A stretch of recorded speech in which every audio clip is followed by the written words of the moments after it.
के तेज तर्रार और कद्दावर नेता सुनील सिंह आज हमारे साथ हैं, जो कि भाषणों के लिए अपने जाने जाते हैं। यूपी में 2022 चुनाव की तैयारियां जोरों शोरों पर हैं। तो आइए आज हम सुनील सिंह जी से जानते हैं कि क्या खास तैयारियां समाजवादी पार्टी करने वाली है। पहले तो बहुत बहुत बहुत स्वागत है सुनील सिंह जी आपका इंडिया पोस्ट का।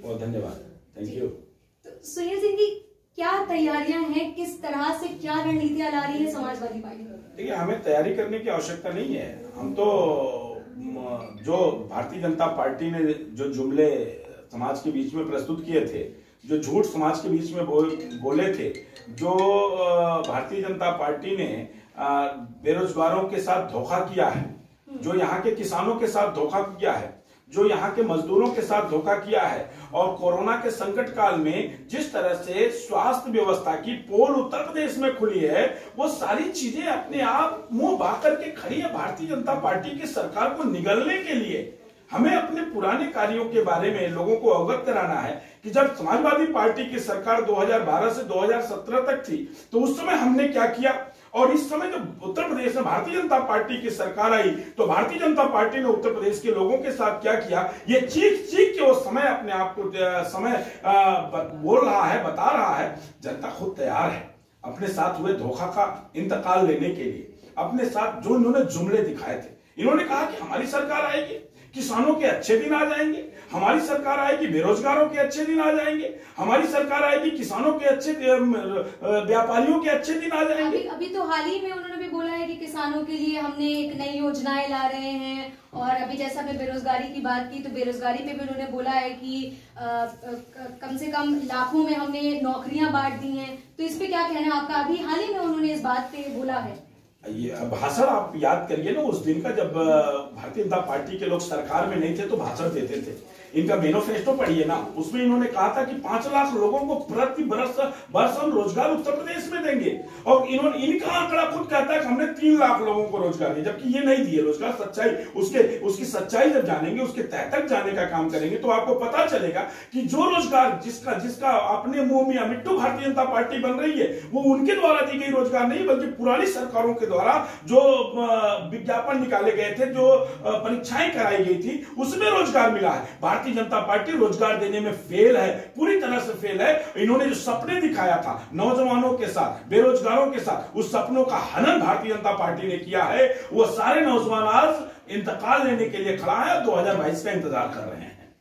वो तो ये तक कहते हैं कि हमने गरीबों के लिए बहुत किया है। अगर स्वनिधि योजना की बात करें तो उन्होंने बोला है हमने तकरीबन लाखों या कितनों के बैंक में हमने लोन भेजा है कि वो अपने रेडी पटरी वालों की अगर हम बात करें कि उनको हमने पैसा भेजा ताकि कोरोना काल में उनका काम हो सके।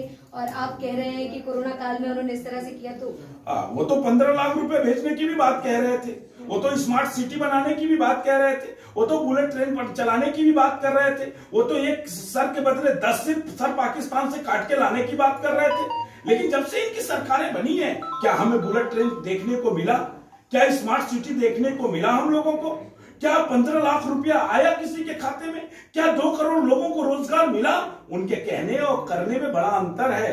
कहने में ही तो इन्होंने सरकार बना लिया, और अब जो करना पड़ रहा है, तो ये कहते हैं कि प्रतिभा की कमी है उत्तर प्रदेश में। उत्तर प्रदेश में कोई पढ़ा लिखा नहीं है। हाँ, प्रतिभा की कमी है उत्तर प्रदेश में। अगर उत्तर प्रदेश में प्रतिभा रहती तो उत्तराखंड का व्यक्ति उत्तर प्रदेश का मुख्यमंत्री नहीं बनता। सही कहते हैं। भारत को आत्मनिर्भर बनाने की बात कर रहे हैं ना? कितना आत्मनिर्भर बना भारत, आप देख लीजिए। भारत कितना आत्मनिर्भर बना। भारत में जब अभी कोरोना का संकट काल आया था, तो अस्पतालों को बेड तक उपलब्ध नहीं थी, भारत के लोगों को बेड तक उपलब्ध नहीं था। भारत के लोग जो इन लोगों को हेलीकॉप्टर मुहैया कराते हैं टैक्स दे करके, भारत के लोग जो इन लोगों को 5 सितारा होटल की सुविधा मुहैया कराते हैं, ऐसे भारत के लोगों के ऊपर जब संकट आया तो उनको पैरासीटामॉल भारत की सरकार उपलब्ध नहीं करा पाई, उत्तर प्रदेश की सरकार नहीं उपलब्ध करा पाई। किस आत्मनिर्भरता की बात करते हैं? ये सिर्फ और सिर्फ जुमले में माहिर है, और ये सिर्फ जुमलेबाजी कर रहे हैं हिंदुस्तान और उत्तर प्रदेश में। अच्छा, अभी हाल ही में अखिलेश यादव ने बोला कि ये जो कोरोना वैक्सीन आई है वो हम नहीं लगवाएंगे, तो उस पे क्या? ऐसा अखिलेश जी ने नहीं बोला। हाँ। ये तो मीडिया ने इसको प्रस्तुत किया। अखिलेश जी ने कहा कि भारतीय जनता पार्टी का हम जो है टीका नहीं लगवाएंगे, भारतीय जनता पार्टी का वैक्सीन नहीं लगाएंगे। हाँ, वो वैक्सीन पहले हमारे गरीबों, मजदूरों, किसानों और वंचितों, शोषितों के बीच में लगे, तब तो हम लगाएंगे। उनके लिए टीकाकरण कब प्रारंभ कर रही है सरकार, ये बताए तो। टीका उनके लिए प्रारंभ करे, उनके लिए वैक्सीनेशन प्रारंभ करे, और जब अंतिम व्यक्ति, हिंदुस्तान का अंतिम व्यक्ति जो दबा कुचला, शोषित, वंचित है, उस तक टीकाकरण पहुंच जाएगा तो हम समझ लेना कि अखिलेश यादव टीका लगवा लिए।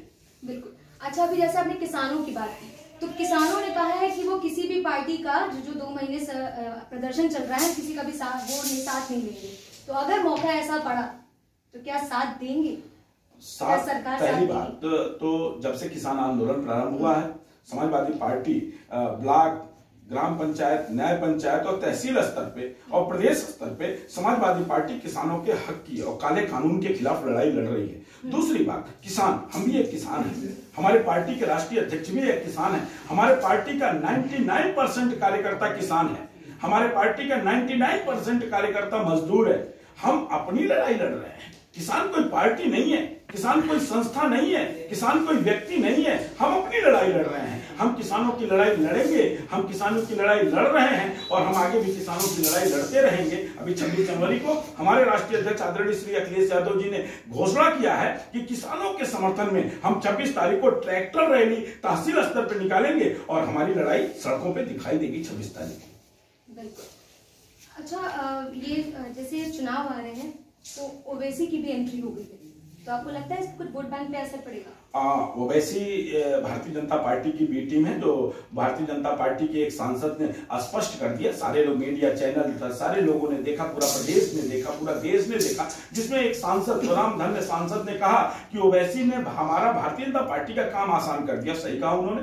बिहार में उनका काम आसान कर दिया, वेस्ट बंगाल में उनका काम आसान करने जा रहे हैं और उत्तर प्रदेश में उनका काम आसान करने का कोशिश कर रहे हैं। लेकिन ये उत्तर प्रदेश है ओवैसी साहब, आपका यहाँ पे जुमला नहीं चलेगा। वो आपका चेहरा बेनकाब हो चुका है उत्तर प्रदेश में। उत्तर प्रदेश के लोग, उत्तर प्रदेश का हर समाज, चाहे दलित समाज हो, चाहे वंचित समाज हो, चाहे शोषित समाज हो, चाहे अल्पसंख्यक समाज हो, सिर्फ और सिर्फ अपने आशा की किरण किसी के अंदर देख रहा है तो समाजवादी पार्टी के अंदर देख रहा है, और समाजवादी पार्टी के राष्ट्रीय अध्यक्ष अखिलेश यादव जी के अंदर देख रहा है। और निश्चित रूप से वह सवेरा आएगा कि वो सूरज निकलेगा और लखनऊ के सल्तनत पे साइकिल दिखाई देगी और अखिलेश यादव उत्तर प्रदेश के मुख्यमंत्री के रूप में 2022 में अपने आप को शपथ ग्रहण करते हुए देखेंगे। पूरे देश की जनता, पूरे प्रदेश की जनता देखेगी।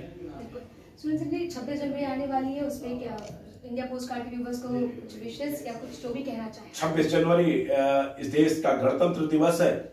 इस देश ने 26 जनवरी को एक ऐसा संविधान पाया था जो संविधान हमें जीने का अधिकार देता है, जो संविधान हमें राइट टू स्पीच का अधिकार देता है, जो संविधान हमें हमारे प्रॉपर्टी के सुरक्षा का अधिकार देता है। उस संविधान पे कुछ लोगों के द्वारा नजर गड़ाई गई है उस संविधान को बदलने के लिए, उस संविधान को कब्जा करने के लिए, उस संविधान को हटा करके एक अपना अहंकार का, अत्याचार का संविधान लागू करने के लिए 26 जनवरी एक तो गणतंत्र दिवस है, वो गणतंत्र दिवस की अमर रहे, अजर रहे, इस पे हम लोगों को प्रयास करना होगा और उन तत्वों को बेनकाब करना होगा जो तत्व इस संविधान को अपना गुलाम बनाना चाहते हैं, अपना संविधान लागू करना चाहते हैं। इनकी मंशा कामयाब ना होने पाए, इसके लिए देश को तैयार रहना होगा। और गणतंत्र दिवस आ रहा है, गणतंत्र दिवस अमर रहे, अजर रहे।